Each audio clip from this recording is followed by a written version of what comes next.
আত্মীয় স্বজন, অভিভাবক সকলেই কিন্তু এখানে উপস্থিত হয়েছেন জাতীয় শহীদ মিনার।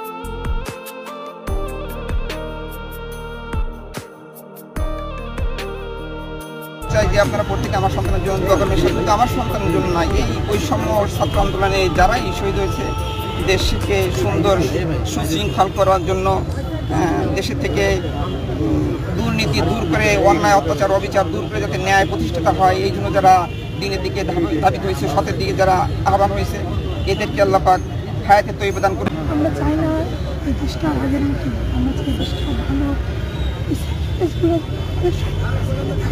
আমিন আমিন। এই বদ্ধপরিকর, মানে শপথবদ্ধপরিকর যে তাদের এই আত্মত্যাগ বৃথা যাবে না, আমরা এই রাষ্ট্রকে সেই পথে নিয়ে যাব। আজকে আমাদের সাথে একজন বাবা আছেন,